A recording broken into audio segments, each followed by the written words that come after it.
ಏನು ಬೆಲೆಯನ್ನ ಕೊಟ್ಟಿದ್ರು, ಕಾಯಕ ತತ್ವಕ್ಕೆ ಗೌರವವನ್ನು ಕೊಟ್ಟಿದ್ರು, ಅದೆಲ್ಲದೂ ಕೂಡ ಸಾಧ್ಯ ಆಗ್ತದೆ. ಅದೇನಾದ್ರೂ ಕೂಡ ಮಾಡಲಿಲ್ಲ ಅಂತ ಹೇಳಿದ್ರೆ ಬಹುಶಃ ಮುಂದಿನ ದಿನಗಳಲ್ಲಿ 12ನೇ ಶತಮಾನದಲ್ಲಿ ಏನು ಕ್ರಾಂತಿ ಆಯಿತು, ಮತ್ತೆ ಒಂದು ಕ್ರಾಂತಿ ಆಗುವಂತ ದಿನಗಳನ್ನ ನಾವು ಕೂಡ ನೋಡ್ತೇವೆ ಎನ್ನುವಂತ ಸಂದರ್ಭದ ಮಾತುಗಳನ್ನು ಈ ಸಂದರ್ಭದಲ್ಲಿ ಹೇಳಲಿಕ್ಕೆ ಬಯಸ್ತೇನೆ. ಮತ್ತು ಶರಣ ಮೇಳಗಳ ಮುಖಾಂತರ ನಾವೆಲ್ಲ ಕೂಡ ಒಂದು ಕಡೆ ಸಂಗಮ ಸೇರ್ತೇವೆ. ಕೂಡಲ ಸಂಗಮನ ಕ್ಷೇತ್ರದಲ್ಲಿ ಇವತ್ತು ನಾವೆಲ್ಲ ಕೂಡ ಸೇರಿದ್ದೇವೆ. ಯಾವ ಯಾವ ತಾಲೂಕು ಜಿಲ್ಲೆಯಲ್ಲಿ ಲೆಕ್ಕಕ್ಕಿಲ್ಲದಷ್ಟು ಭಕ್ತರು ಶರಣರು ಇವತ್ತು ಬಂದು ಒಂದು ಸೇರಿದ್ದೇವೆ. ಯಾತಕ್ಕಾಗಿ ಸೇರಿದ್ದೇವೆ ಅಂತ ಹೇಳಿದ್ರೆ ನಮ್ಮ ಮೇಲೆ ಒಂದು ದೊಡ್ಡ ಜವಾಬ್ದಾರಿ ಇದೆ. ಸಮಾಜವನ್ನು ನಿರ್ಮಾಣ ಮಾಡಬೇಕು. 12ನೇ ಶತಮಾನದ ಏನು ಬಸವಾದಿ ಶರಣರ ಚಿಂತನೆ ವಿಚಾರಗಳಿತ್ತು, ಇವತ್ತಿನ ದಿನಗಳಲ್ಲಿ ಏನು ಕಣ್ಮರಿ ಆಗ್ತಾ ಇದೆ ಅದನ್ನು ಜಾಗೃತಗೊಳಿಸುವಂಥ ಬಹುದೊಡ್ಡ ಕೆಲಸವನ್ನ ಮಾಡಬೇಕು ಅನ್ನುವಂಥ ಒಂದು ಬಹುದೊಡ್ಡ ಜವಾಬ್ದಾರಿಯ ಕಾರಣಕ್ಕಾಗಿ ನಾವು ನೀವೆಲ್ಲರೂ ಕೂಡ ಇಲ್ಲಿ ಸೇರಿದ್ದೇವೆ ಅನ್ನೋದನ್ನ ಹೇಳಲಿಕ್ಕೆ ಬಯಸ್ತೇನೆ.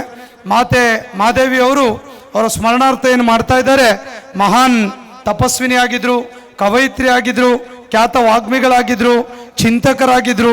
ವಿಶೇಷವಾಗಿ ಮಹಿಳೆಯ ಸ್ವಾತಂತ್ರ್ಯ ಹಕ್ಕುಗಳ ಬಗ್ಗೆ ಕೂಡ ಏನು 12ನೇ ಶತಮಾನದ ಕ್ರಾಂತಿಕಾರಕ ಹೆಜ್ಜೆಗಳಿತ್ತು ಅದನ್ನು ಕೂಡ ಅನುಸರಿಸುವಂಥ ಕೆಲಸವನ್ನ ಮಾತಾಜಿಯವರು ಮಾಡಿದ್ದು ನಿಮಗೆಲ್ಲ ಕೂಡ ಗೊತ್ತಿರುವಂಥ ವಿಚಾರ. ಈ ಸಂದರ್ಭದಲ್ಲಿ ನಾನು ಬಹಳ ಹೆಚ್ಚಿಗೆ ಮಾತಾಡಲಿಕ್ಕೆ ಹೋಗೋದಿಲ್ಲ. ನಮಗೀಗೆ ಬೇಕಾಗಿರುವಂಥದ್ದೇನು, ನಮ್ಮ ಜವಾಬ್ದಾರಿಗಳೇನು ಅಂತೇಳಿ ಇವತ್ತಿನ ಸಂದರ್ಭಕ್ಕೆ ಅವತ್ತಿನ ಹೋಲಿಕೆ ಮಾಡಿದಾಗ ರಾಷ್ಟ್ರಪ್ರಜ್ಞೆಯ ರಾಜಕಾರಣಿಗಳು ಇವತ್ತಿನ ಸಮಾಜಕ್ಕೆ ಬಹಳ ಅವಶ್ಯಕತೆ ಇದೆ. ನಮಗೇನು ಅವಶ್ಯಕತೆ ಇದೆ ಅಂದ್ರೆ ಹೇಳಿದ್ರೆ ದೇಶಭಕ್ತಿ ಮತ್ತು ರಾಷ್ಟ್ರಪ್ರಜ್ಞೆಯ ರಾಜಕಾರಣಿಗಳ ಅವಶ್ಯಕತೆ ಇದೆ. ಆಧ್ಯಾತ್ಮ ಜ್ಞಾನದ ಧರ್ಮಗುರುಗಳ ಅವಶ್ಯಕತೆ ಇದೆ. ಆಗಲೇ ಹೇಳಿದ್ನಲ್ಲ, ನಮಗೀಗ ಅತ್ಯಂತ ಅವಶ್ಯಕತೆ ಇರುವಂಥದ್ದು ರಾಷ್ಟ್ರಪ್ರಜ್ಞೆಯ ರಾಜಕಾರಣಿಗಳ ಅವಶ್ಯಕತೆ ಇದೆ, ಮತ್ತೆ ಆಧ್ಯಾತ್ಮ ಜ್ಞಾನದ ಧರ್ಮಗುರುಗಳ ಅವಶ್ಯಕತೆ ಇದೆ. ಆಗಲೇ ಆಧ್ಯಾತ್ಮದ ಧರ್ಮಗುರುಗಳು ಯಾರು ಅಂದ್ರೆ ಮಾತಾಜಿಯವರು ಇರ್ಬೋದು, ಇಂದಿನ ಮಾತಾಜಿಯವರು ಇರ್ಬೋದು, ಹಿಂದೆ 12ನೇ ಶತಮಾನದ ಏನು ಹೆಜ್ಜೆಗಳನ್ನು ಮೂಡಿಸಿದಂಥ ಶರಣರಿರ್ಬೋದು. ಅವರೆಲ್ಲರೂ ಕೂಡ ಇವತ್ತು ನಮಗೆ ಆಧ್ಯಾತ್ಮದ ಜ್ಞಾನದ ಹಾದಿಯನ್ನ ನಮಗೆಲ್ಲ ಹಾಕೊಡ್ತಾ ಇದ್ದಾರೆ ಎನ್ನುವಂಥದ್ದನ್ನ ಹೇಳಲಿಕ್ಕೆ ಬಯಸ್ತೇನೆ. ಇದೆಲ್ಲದರ ಜೊತೆ ಪ್ರಬುದ್ಧ ಜೀವಿಗಳು ಮತ್ತೆ ಪ್ರಾಮಾಣಿಕ ಆಡಳಿತ ಸಾಮರ್ಥ್ಯವಿರುವಂಥ ಅಧಿಕಾರಿಗಳಿರ್ಬೋದು, ಸಮರ್ಪಣಾ ಭಾವದ ಸ್ವಯಂ ಸೇವಕರಿದ್ರೆ ಸಮಾಜವನ್ನು ನಿರ್ಮಾಣ ಮಾಡ್ಬೋದು ಅನ್ನುವಂಥದ್ದು ನನ್ನ ಅಭಿಪ್ರಾಯ ಆಗಿದೆ. ಆ ವಿಚಾರದಲ್ಲಿ ಬಹಳಷ್ಟು ಜನ ಮಾತನಾಡ್ತೇವೆ, ಯಾಕೆ ಈ ತರ ಆಗ್ತಾ ಇದೆ, ಯಾಕೆ ಇಷ್ಟೆಲ್ಲ ನಾವು ಪ್ರಯತ್ನಗಳನ್ನು ಮಾಡ್ತಾ ಇದ್ದೇವೆ. ಇವತ್ತು ಬಸವಣ್ಣನವರ ವಚನಗಳಿರ್ಬೋದು, ಶರಣರ ಚಿಂತನೆಗಳಿರ್ಬೋದು, ಅವೆಲ್ಲವೂ ಕೂಡ ಇವತ್ತಿನ ದಿನಮಾನಗಳಿಗೂ ಕೂಡ ಅತ್ಯಂತ ಪ್ರಸ್ತುತವಾಗಿದೆ. ಎಲ್ಲರೂ ಕೂಡ ಪ್ರಸ್ತುತವಾಗಿದೆ ಅಂತೇಳಿ ಮಾತನಾಡ್ತಾ ಇದ್ದೇವೆ. ಆದ್ರೆ ಯಾಕೆ ಅನುಸರಣೆಯನ್ನ ಮಾಡ್ತಾ ಇಲ್ಲ ಅನ್ನುವಂಥ ಒಂದು ಚಿಂತನೆ ಕೂಡ ನಮ್ಮ ಮುಂದೆ ಇದೆ. ಯಾಕೆ ಮಾಡ್ತಾ ಇಲ್ಲ ಅಂತ ಹೇಳಿದ್ರೆ ಎಲ್ಲರೂ ಕೂಡ ಬೇಗ ಶ್ರೀಮಂತರಾಗಬೇಕು ಅನ್ನುವಂಥ ಧಾವಂತದಲ್ಲಿರುವಂಥ ಇವತ್ತಿನ ದಿನಮಾನಗಳಲ್ಲಿ ಶರಣರ ಚಿಂತನೆಗಳು ಹೇಗೆ ಅದಕ್ಕೆ ಕಡಿವಾಣ ಆಗ್ತವೆ ಎನ್ನುವಂಥ ಒಂದು ಚರ್ಚೆ ಮಾಡುವಂಥ ವೇದಿಕೆ ಇದಾಗಬೇಕು. ಎಲ್ಲರೂ ಕೂಡ ದುಡ್ಡಿನ ಕಡೆ ಓಡ್ತಾ ಇದ್ದಾವೆ, ಎಲ್ಲರೂ ಕೂಡ ಅಧಿಕಾರದ ಕಡೆ ಓಡ್ತಾ ಇದ್ದಾವೆ, ಎಲ್ರಿಗೂ ಕೂಡ ಹೆಸರು ಗಳಿಸ್ಬೇಕು ಅನ್ನುವಂಥ ಆಸೆ ಆಮಿಷಗಳ ಕಡೆ ಓಡ್ತಾ ಇದ್ದೇವೆ. ನಮ್ಮ ನೆಮ್ಮದಿ, ನಮ್ಮ ಆರೋಗ್ಯ, ನಮ್ಮ ಒಳ್ಳೆ ಬದುಕು, ಅದ್ರ ಬಗ್ಗೆ ಯಾರು ಕೂಡ ಎರಡನೇ ಪ್ರಯಾರಿಟಿಯಾಗಿ ನಾವೆಲ್ಲರೂ ಕೂಡ ತೆಗೆದುಕೊಳ್ತಾ ಇದ್ದೇವೆ. ಆ ಕಾರಣಕ್ಕಾಗಿ ಇವತ್ತು ಆಚಾರ ಒಂದಿದೆ, ವಿಚಾರ ಒಂದಿದೆ, ನಡೆ ಒಂದಿದೆ, ನುಡಿ ಒಂದಿದೆ, ಜಾತಿಗಳ ನಡುವೆ ವೈಷಮ್ಯಗಳನ್ನು ನಾವು ನೋಡ್ತಾ ಇದ್ದೇವೆ. ನಾವೆಲ್ಲಿ ಹೋಗ್ತಾ ಇದ್ದೇವೆ ಎನ್ನುವಂಥದ್ದನ್ನ, ನಾವು ಯಾವ ಹಂತಕ್ಕೆ ಮುಟ್ತಾ ಇದ್ದೇವೆ ಅನ್ನೋದನ್ನ ಒಂದೊಮ್ಮೆ ನಾವು ಚಿಂತನೆ ಮಾಡಿದ್ರೆ ಬಹುಶಃ ನಮಗೆ ಗುರಿ ಇಲ್ಲ ಎಲ್ಲಿ ಸಾಕ್ತಾ ಇದ್ದೇವೆ ಅಂತ ಹೇಳುವಂತ ಇವತ್ತಿನ ಸಂದರ್ಭದಲ್ಲಿ ಬಸವಣ್ಣನವರ ವಚನ, ಶಿವಶರಣರ ಚಿಂತನೆಗಳು ಇವತ್ತು ನಮಗೆ ಗುರಿಯಾಗಬೇಕು. ಆ ವಚನದ ವಿಚಾರಗಳು ನಮಗೆ ಗುರುವಾಗಬೇಕು. ಆದವಾಗ ಮಾತ್ರ ಸಮಾಜ ನಿರ್ಮಾಣ ಮಾಡಲಿಕ್ಕೆ ಸಾಧ್ಯ. ಮಹಿಳಾ ಸ್ವಾತಂತ್ರ್ಯಗಳಿಗೆ ಏನು ಬೆಲೆಯನ್ನ ಕೊಟ್ಟಿದ್ರು, ಕಾಯಕ ತತ್ವಕ್ಕೆ ಗೌರವವನ್ನು ಕೊಟ್ಟಿದ್ರು, ಅದೆಲ್ಲದೂ ಕೂಡ ಸಾಧ್ಯ ಆಗ್ತದೆ. ಅದೇನಾದ್ರೂ ಕೂಡ ಮಾಡಲಿಲ್ಲ ಅಂತ ಹೇಳಿದ್ರೆ ಬಹುಶಃ ಮುಂದಿನ ದಿನಗಳಲ್ಲಿ 12ನೇ ಶತಮಾನದಲ್ಲಿ ಏನು ಕ್ರಾಂತಿ ಆಯಿತು, ಮತ್ತೆ ಒಂದು ಕ್ರಾಂತಿ ಆಗುವಂತ ದಿನಗಳನ್ನ ನಾವು ಕೂಡ ನೋಡ್ತೇವೆ ಎನ್ನುವಂತ ಸಂದರ್ಭದ ಮಾತುಗಳನ್ನು ಈ ಸಂದರ್ಭದಲ್ಲಿ ಹೇಳಲಿಕ್ಕೆ ಬಯಸ್ತೇನೆ. ಇವತ್ತು ನಾನು ಹೇಳಿದಾಗ ಎಲ್ಲರೂ ಕೂಡ ಅಧಿಕಾರ, ಹಣದ ಹಿಂದೆ ಶ್ರೀಮಂತರಾಗಲಿಕ್ಕೆ ಓಡುವಂತ ಸಂದರ್ಭದಲ್ಲಿ ವಚನಗಳ ಅಗತ್ಯತೆಗಳೇನು ಅನ್ನುವಂಥದ್ದನ್ನ ನಾವೆಲ್ಲ ಕೂಡ ಚರ್ಚೆ ಮಾಡ್ತಾ ಇದ್ದೇವೆ. ಆ ಕಾರಣಕ್ಕಾಗಿ ಇವತ್ತು ಬಹಳ ನಮ್ಮ ನಡುವೆಯಲ್ಲಿ ಮಠಗಳ ನಡುವೆ ಸಂಘರ್ಷಗಳು, ಜಾತಿ ನಡುವೆಗಳಲ್ಲಿ ಸಂಘರ್ಷಗಳು, ಲಿಂಗ ತಾರತಮ್ಯಗಳು, ರಾಜ್ಯಗಳ ನಡುವೆ ಸಂಘರ್ಷಗಳು, ದೇಶಗಳ ನಡುವೆ ಸಂಘರ್ಷಗಳು, ಇವೆಲ್ಲವಕ್ಕೂ ಕೂಡ ಪರಿಹಾರವನ್ನ ಯಾವುದು ಕೊಡ್ತದೆ ಅಂತ ಹೇಳಿದ್ರೆ ಈ ಶರಣರ ವಚನಗಳು ಕೊಡುತ್ತೆ ಅನ್ನುವಂಥದ್ದನ್ನ ಬಹಳ ಅಭಿಮಾನದಿಂದ ಹೇಳಲಿಕ್ಕೆ ಬಯಸ್ತಾನೆ. ಇವತ್ತು ಶಾಂತಿ ನೆಮ್ಮದಿ ಯಾವುದು ಕೊಡ್ತದೆ ಅಂತ ಹೇಳಿದ್ರೆ ಈ ವಚನಗಳು ನಮಗೆ ಕೊಡ್ತದೆ. ಕಾಯಕ ಪ್ರಜ್ಞೆ ಇರ್ಬೋದು, ನೆಮ್ಮದಿಯ ಜೀವನ ಇರ್ಬೋದು, ಪ್ರಾಮಾಣಿಕತೆ ಬಗ್ಗೆ ಇರ್ಬೋದು, ಎಲ್ಲ ಸಮಾಜ ನಿರ್ಮಾಣ ಮಾಡುವಂತ ವಿಷಯಗಳಲ್ಲಿ ಇವತ್ತಿನ ವಚನಗಳು ಅತ್ಯಂತ ಅರ್ಥಪೂರ್ಣವಾಗಿರುವಂಥ ಸಂದೇಶಗಳನ್ನು ಕೊಡ್ತದೆ. ಆದರೆ ಆಚರಣೆ ಮಾಡಲಿಕ್ಕೆ ಕಷ್ಟ ಅನ್ನುವಂಥ ಇವತ್ತಿನ ದಿನಮಾನಗಳಲ್ಲಿ ಇದ್ರ ಬಗ್ಗೆ ಜಾಗೃತಿ ಮೂಡಿಸುವಂತ ಇವತ್ತಿನ ಈ ವೇದಿಕೆ ಬಹಳ ಅತ್ಯಂತ ಅರ್ಥಪೂರ್ಣವಾಗಿದೆ ಅನ್ನೋದನ್ನು ಕೂಡ ಹೇಳಲಿಕ್ಕೆ ಬಯಸ್ತೇನೆ.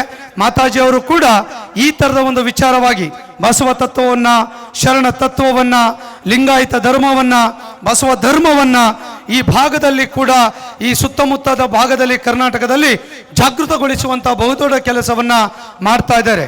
ಇತ್ತೀಚೆಗೆ ಬಸವ ಸಂಸ್ಕೃತಿ ಅಭಿಯಾನ ಅನ್ನುವಂತ ಒಂದು ಬಹುದೊಡ್ಡ ಕಾರ್ಯಕ್ರಮವನ್ನು ಕೂಡ ಮಾತಾಜಿ ಅವರು ಇರ್ಬೋದು, ಅನೇಕ ಜನ ಪೂಜ್ಯರು, ಬಸವ ಅಭಿಮಾನಿಗಳು ಎಲ್ಲರೂ ಕೂಡ ಮಾಡಿದ್ರು. ಶಿವಮೊಗ್ಗದಲ್ಲಿ ಕೂಡ ನಾನು ಕೂಡ ಬಸವ ಸಂಸ್ಕೃತಿ ಅಭಿಯಾನದ ನೇತೃತ್ವವನ್ನು ವಹಿಸಿ ಅಲ್ಲಿ ಕೂಡ ಸುಮಾರು 5-6 ಸಾವಿರ ಜನ ಸಮಾಜ ಶರಣ ಬಂಧುಗಳನ್ನು ಸೇರಿಸಿ ಒಂದು ದೊಡ್ಡ ಕೆಲಸವನ್ನು ಅವತ್ತಿನ ದಿನ ನಾವು ಕೂಡ ಮಾಡಿದ್ವಿ.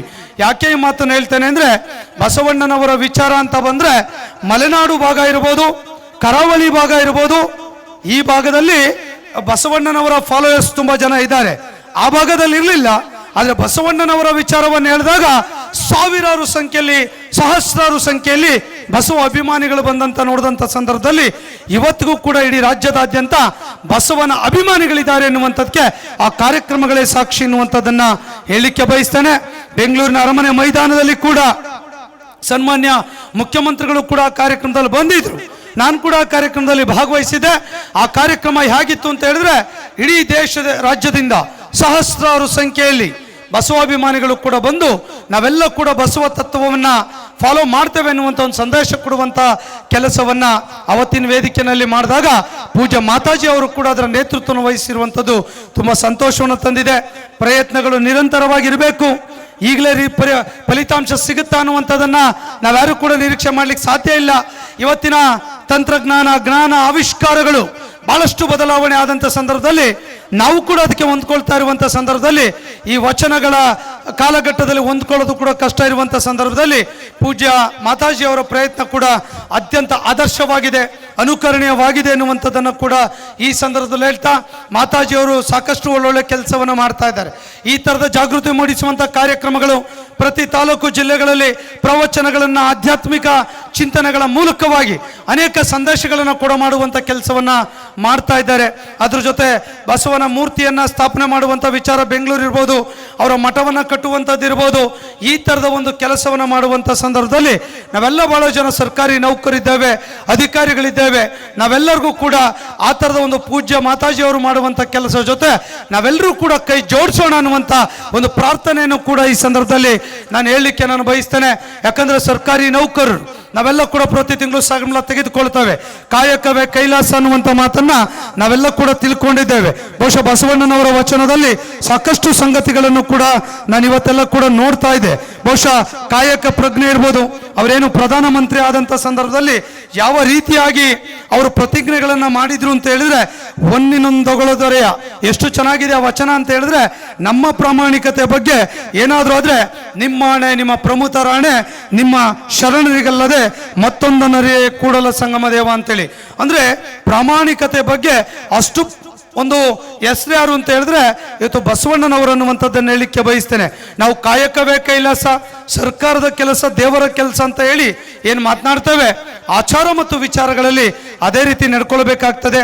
ಅದೇನೇ ಇರಲಿ, ಮಾತಾಜಿ ಅವರು ಮಾಡುವಂಥ ಈ ಒಂದು ಪುಣ್ಯ ಕೆಲಸ ಜೊತೆ ನನಗೆ ಕೂಡ ಮಾತಾಜಿ ಅವರು ಕಾಯಕ ರತ್ನ ಪ್ರಶಸ್ತಿಯನ್ನು ಕೊಟ್ಟಿದ್ದಾರೆ. ಆ ಪ್ರಶಸ್ತಿಗೆ ನಾನೆಷ್ಟು ಅರ್ಹನೋ ಗೊತ್ತಿಲ್ಲ. ನಾನು ಯಾವುದಕ್ಕೂ ಕೂಡ ಪ್ರಶಸ್ತಿಗಳು ಅನ್ನುವಂಥದ್ದು ಬಂದರೆ ತುಂಬ ದೂರ ಹೋಗುವಂಥ ವ್ಯಕ್ತಿ. ಇದುವರೆಗೆ ನಾವು ಯಾವುದು ಪ್ರಶಸ್ತಿಗಳನ್ನು ಸ್ವೀಕರಿಸಿಲ್ಲ. ಆದರೆ ಮಾತಾಜಿಯವರು ಒಂದೊಳ್ಳೆ ಕೆಲಸ ಮಾಡ್ತಾ ಇದ್ದಾರೆ. ನಮಗೆ ಕೂಡ ಈ ಥರದ ಒಂದು ವೇದಿಕೆಯನ್ನು ಮಾಡಿಕೊಟ್ಟು ಈ ಥರ ಸ್ವೀಕರಿಸಬೇಕು. ನೌಕರ ಪರವಾಗಿ ಸಾಕಷ್ಟು ಒಳ್ಳೆ ಕೆಲಸ ಮಾಡಿದ್ದೀರಾ, ಹಾಗಾಗಿ ಬರಬೇಕು ಅನ್ನುವಂಥವರ ಆತ್ಮೀಯ, ಭಕ್ತಿಯ, ಪ್ರೀತಿಯ ಆಹ್ವಾನದ ಮೇರೆಗೆ ನಾನು ಈ ಕಾರ್ಯಕ್ರಮಕ್ಕೆ ಬಂದಿದ್ದೇನೆ. ಬಿಟ್ಟರೆ ನಾವು ಕೂಡ ಬಹಳಷ್ಟು ಜನಗಳಿಗೆ ಪ್ರಶಸ್ತಿಗಳನ್ನು ಕೊಡ್ತೇವೆ, ಗುರುತಿಸ್ತೇವೆ, ಗೌರವಿಸ್ತೇವೆ. ನಾವು ಕೊಡಮಾಡುವಂಥ ಕೆಲಸ ಮಾಡುವಂಥ ಸ್ಥಾನದಲ್ಲಿದ್ದಾಗ ನನಗೆ ಈ ಥರದ ಪ್ರಶಸ್ತಿ ಸಿಕ್ಕಿರುವಂಥದ್ದು ಅತ್ಯಂತ ಸಂತೋಷದ ದಿನ ಅನ್ನುವಂಥದ್ದನ್ನು ಈ ಸಂದರ್ಭದಲ್ಲಿ ಹೇಳಿಕೆ ಬಯಸ್ತೇನೆ. ಆ ಪ್ರಶಸ್ತಿಗಳನ್ನು ಸ್ವೀಕರಿಸಿದ ಮೇಲೆ ನಮ್ಮ ನೌಕರ ಸಮುದಾಯದ ಮೇಲೆ ಇನ್ನಷ್ಟು ಕೂಡ ಕೆಲಸ ಮಾಡುವಂಥ ಜವಾಬ್ದಾರಿ ಕೂಡ ನಮಗೆ ಜಾಸ್ತಿ ಆಗಿದೆ. ಏನು ನಾನು ಹುಟ್ಟಿದಾಗ್ಲಿಂದನೂ ಕೂಡ ನಮ್ಮ ಬಸವನ ಫಾಲೋಯರ್, ಬಸವ ತತ್ವವನ್ನು ಫಾಲೋ ಮಾಡುವಂಥ ವ್ಯಕ್ತಿ. ಯಾವಾಗಲೂ ಕೂಡ ಸೇವೆ ಮಾಡಬೇಕು, ಕಾಯಕ ಮಾಡಬೇಕು, ಕೆಲಸ ಮಾಡಬೇಕು, ಸೇವೆ ಮತ್ತು ಕಾಯಕದಲ್ಲಿ ದೇವರನ್ನ ಕಾಣಬೇಕು ಅನ್ನುವಂಥ ವಿಚಾರವನ್ನ ಇಟ್ಕೊಂಡಂಥ ವ್ಯಕ್ತಿ. ಯಾವ ಸಂದರ್ಭಗಳು ಬಂದರೂ 24/7 ಕೆಲಸವನ್ನು ಮಾಡಿದ್ರೆ ಫಲಾಫಲಗಳನ್ನ ಭಗವಂತ ಕೊಡ್ತಾನೆ ಅನ್ನುವಂಥ ವಿಚಾರದಲ್ಲಿ ನಂಬಿಕೆಯನ್ನು ಇಟ್ಟಂಥವ್ರು. ಹಾಗಾಗಿ ಯಾವುದೇ ವ್ಯಕ್ತಿ ಇರಲಿ, ತನ್ನ ಕಾಯಕ ದೊಡ್ಡದು ಅನ್ನುವಂಥ, ಕಾಯಕನೇ ಶ್ರೇಷ್ಠ ಅನ್ನುವಂಥ ವಿಚಾರವನ್ನು ಇಟ್ಕೊಂಡು ನಾವು ಕೆಲಸ ಮಾಡಿದಾಗ ಸಮಾಜ ನಿರ್ಮಾಣ ಮಾಡ್ಬೋದು, ಅಭಿವೃದ್ಧಿಶೀಲ ಕರ್ನಾಟಕವನ್ನು ನಿರ್ಮಾಣ ಮಾಡ್ಬೋದು, ಆ ಭವ್ಯ ಭಾರತವನ್ನು ನಿರ್ಮಾಣ ಮಾಡಲಿಕ್ಕೆ ಸಾಧ್ಯತೆ ಇದೆ. ಆ ದಿಸೆಯಲ್ಲಿ ಭಾರತ ವಿಶ್ವಗುರು ಆಗಬೇಕು ಅಂತ ಹೇಳಿದ್ರೆ ನಮ್ಮೆಲ್ಲ ಪ್ರಯತ್ನಗಳು ಬೇಕಾಗ್ತದೆ. ಆ ಭಾರತ ವಿಶ್ವಗುರು ಆಗಲಿಕ್ಕೆ ಬೇರೆ ಯಾವ ಮಾರ್ಗಗಳ ಅವಶ್ಯಕತೆ ಇಲ್ಲ. ಬಸವಣ್ಣನವರ ಪ್ರಾಮಾಣಿಕತೆ, ಬಸವಣ್ಣನವರ ಕಳಕಳಿ, ಬಸವಣ್ಣನವರ ಸಮಾಜದ ನಿರ್ಮಾಣ, ಬಸವಣ್ಣನವರ ಲಿಂಗ ತಾರತಮ್ಯ ಭೇದಗಳೇನಿದೆ ಅವನ್ನೆಲ್ಲ ತೊಡೆದಾಕಿದ್ರೆ ಭಾರತ ವಿಶ್ವಗುರು ಆಗುತ್ತೆ ಅನ್ನುವಂಥದ್ದನ್ನು ಈ ಸಂದರ್ಭದಲ್ಲಿ ಹೇಳಲಿಕ್ಕೆ ಬಯಸ್ತೇನೆ. ಅದನ್ನು ನಮ್ಮ ಬದುಕಿನಲ್ಲಿ ಅಳವಡಿಸ್ಕೊಂಡಾಗ ಮಾತ್ರ ಅದಕ್ಕೆ ಒಂದು ಅರ್ಥ ಬರ್ತದೆ. ಆ ಕೆಲಸ ಮಾಡಲಿಕ್ಕೆ ಈ ವೇದಿಕೆ ಅವಕಾಶವನ್ನು ಮಾಡಿಕೊಟ್ಟಿದೆ. ಮಾತಾಜಿಯವರು ಇಡೀ ರಾಜ್ಯದಾದ್ಯಂತ ಒಂದು ಸಂಚಲನವನ್ನು ಮೂಡಿಸ್ತಾ ಇದ್ದಾರೆ. ಅವರ ಕಾಯಕ ತತ್ಪರತೆ, ಅವರ ಕಾಯಕ ಪ್ರಜ್ಞೆ ಬರೆಗೆ ನಾವು ಕೂಡ ಭಕ್ತಿಪೂರ್ವಕವಾಗಿರುವಂಥ ನಮಸ್ಕಾರಗಳನ್ನು ಸಲ್ಲಿಸಿ ಇವತ್ತು ಕೂಡಲ ಸಂಗನ ಕ್ಷೇತ್ರದಲ್ಲಿ ಈ ಕಾರ್ಯಕ್ರಮವನ್ನು ಮಾಡಿರುವಂಥದ್ದು, ಮಹಾರಾಷ್ಟ್ರದ ಮಾಜಿ ಮುಖ್ಯಮಂತ್ರಿಗಳನ್ನು ಕರೆದಿರುವಂಥದ್ದು, ಗಣ್ಯರನ್ನು ಕರೆದಿರುವಂಥದ್ದು, ಸಂಗೀತ ಕಟ್ಟಿ ಅವರಿಗೆ ಕೂಡ ಜ್ಞಾನ ಕ್ಷೇತ್ರದ ಸಂಗೀತ ಕ್ಷೇತ್ರದ ಒಂದು ದೊಡ್ಡ ಪ್ರಶಸ್ತಿಯನ್ನು ಕೂಡ ಕೊಟ್ಟಿರುವಂಥದ್ದು ಕೂಡ ತುಂಬ ಸಂತೋಷವನ್ನು ತಂದಿದೆ. ನಿಮ್ಮ ಆಶೀರ್ವಾದ ನಮ್ಮ ಮೇಲೆ ಹೀಗೆ ಇರಲಿ.